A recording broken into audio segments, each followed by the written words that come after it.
Conclave des forces politiques et sociales sur l'avenir du Congo tenu du 14 au 15 octobre 2025. Déclaration finale.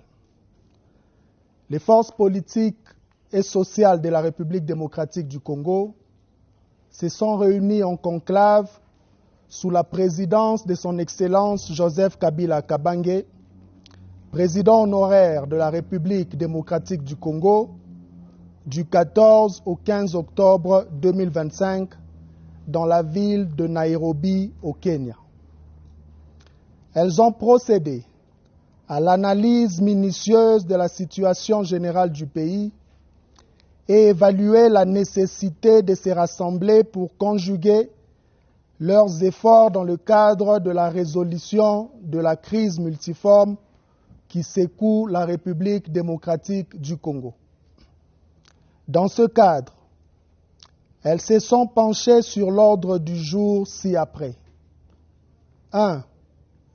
Analyse approfondie de la crise que traverse la République démocratique du Congo. 2. Définition de la réponse collective apportée à ce jour à la crise. 3. Voie de sortie de crise.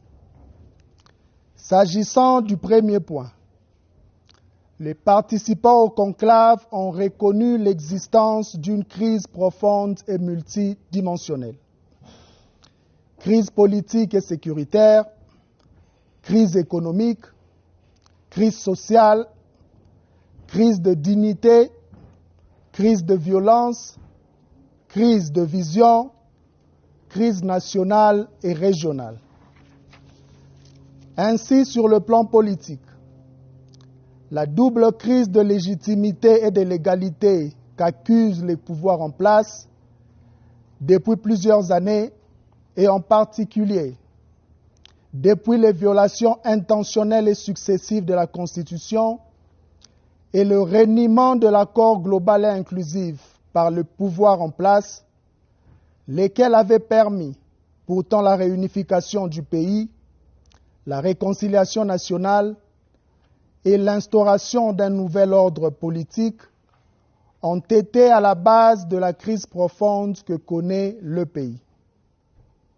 Cette crise s'est aggravée par la guerre et la violence qui sévissent dans la partie est et ouest du pays, et plus particulièrement aussi avec la forfaiture électorale de 2023 qui a donné lieu à un rétrécissement de l'espace politique, à une marche rétrograde quant aux acquis démocratiques, ainsi qu'à la désarticulation des équilibres institutionnels et sécuritaires chèrement obtenus.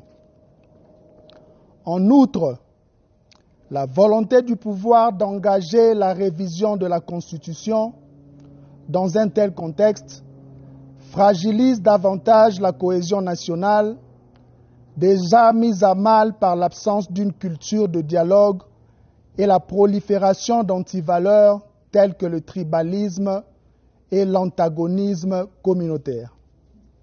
Enfin, le refus du pouvoir de s'inscrire dans la dynamique de dialogue inclusif telle que proposée par la CENCO et l'ECC, soutenue par le peuple congolais et la communauté internationale, ne laisse pas d'ouverture à la résolution de la crise multiforme que connaît le pays. Sur le plan économique, la gouvernance publique enregistre des contre-performances qui éloignent le pays de toute perspective de progrès et de développement.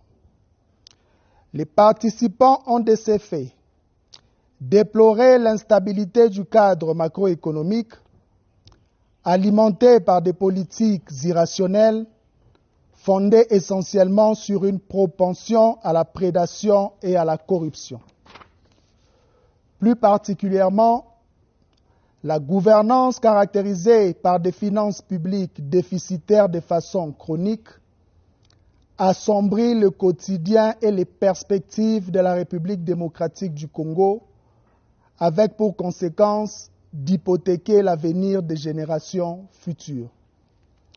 Sur le plan social, À l'image du dernier classement du PNUD, pointant la République démocratique du Congo au rang de pays le plus pauvre du monde, la crise se décline en forte dépréciation des indicateurs socio-économiques.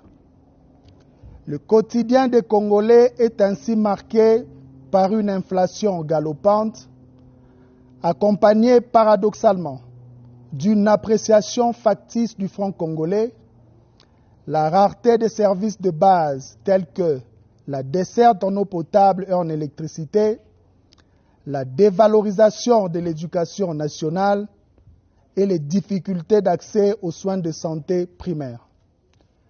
À cela s'ajoute le taux de chômage élevé, la violence urbaine et les embouteillages monstres qui illustrent à suffisance les carences en matière de gestion urbaine.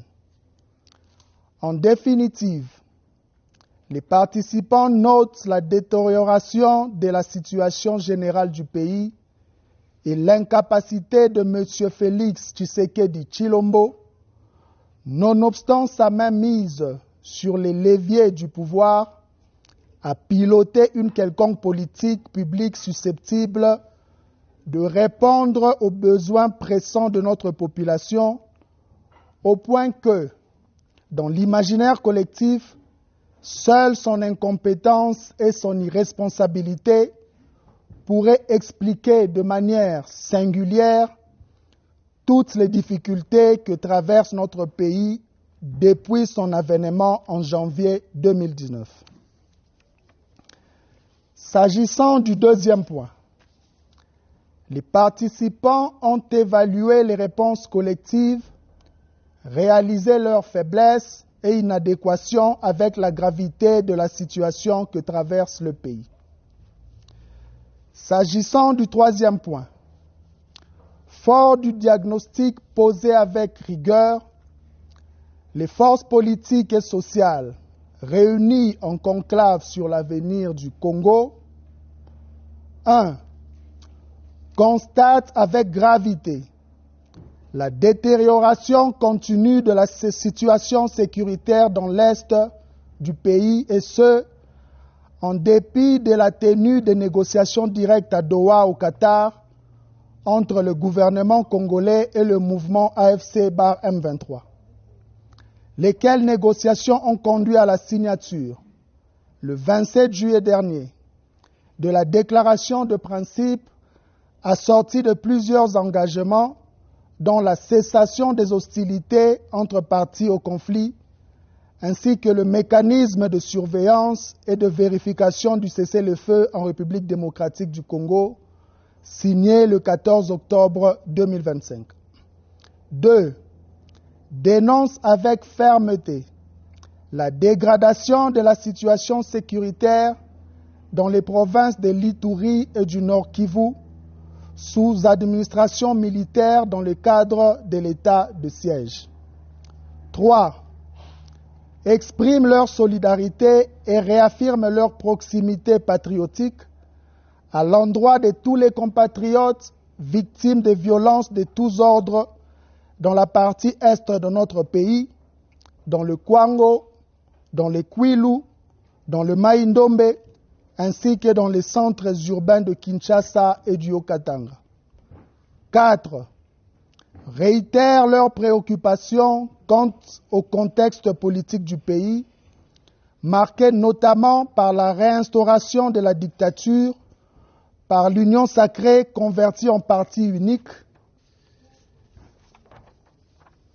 le rétrécissement de l'espace démocratique, l'instrumentalisation à outrance de la justice à des fins de règlement des comptes politiques, la confiscation de moyens de l'État à des fins de propagande et de pérennisation d'un pouvoir illégitime, fondamentalement dressé contre le peuple. 5. Affirme que le règlement définitif de la crise politique, délibérément créé et entretenu par Tshisekedi Tshilombo, passe nécessairement par la tenue d'un dialogue inclusif, sincère, sans sujet tabou et dont les conclusions sont imposables à tous. Elle récuse donc, de la manière la plus formelle, le monologue projeté par M. Tshisekedi Tshilombo et réaffirme en conséquence leur soutien au pacte social pour la paix et le bien vivre ensemble en République démocratique du Congo, initié par la mission conjointe ECC-5O. 6. Dénonce la détention arbitraire des leaders politiques et sociaux, des membres de forces de sécurité et de défense, ainsi que tous les jugements iniques prononcés par les cours et tribunaux à l'encontre des leaders de l'opposition et des voix critiques au régime de Kinshasa. 7. Dénonce le détournement des deniers publics et le pillage des ressources naturelles du pays par le régime en place. 8. Décide de se rassembler dans un cadre dénommé Mouvement Sauvant la République démocratique du Congo, en abrégé Sauvant la RDC, Tobikisa Ekolo, Tuokowe Taifa, Tupandishai Jitunga, Beto Mvulusa Insi, de prendre contact avec tous les Congolais opposés à la dictature afin de mener à l'unisson des actions en vue de mettre fin à la tyrannie, de restaurer l'autorité de l'État, de rétablir la démocratie et de favoriser la réconciliation nationale. 9. Décide d'engager une grande offensive diplomatique afin d'éclairer les pays frères d'Afrique ainsi que les partenaires extérieurs sur la crise qui déchire notre pays, ses causes profondes et les voies pour y mettre fin de manière efficace et durable. 10. Décide de s'approprier les 12 priorités visant à restaurer le Congo proposées par son Excellence Joseph Kabila Kabange à l'occasion de son adresse à la nation du 23 mai 2025 et en particulier celle relative à la mise à terme de la dictature. 11. Lance un appel à toutes les forces politiques et sociales qui partagent la feuille de route et l'agenda ainsi défini à se joindre à la présente plateforme en vue de poursuivre ensemble la lutte contre la dictature et la promotion du mieux-être de population congolaise. 12. Exige le retrait de toutes les troupes étrangères et des mercenaires du territoire national. 13. Adopte les résolutions du conclave des forces politiques et sociales et s'engage à les mettre en œuvre avec diligence et efficacité. 14. Invite le vaillant, brave et résilient peuple congolais, dans toute sa diversité, à dresser le front et à résister à la dictature. De chaque recoin du Congo, unissons-nous et posons chaque jour des actions pour sauver la République démocratique du Congo. Chaque geste compte et comptera pour la victoire et pour la dignité. Fait à Nairobi,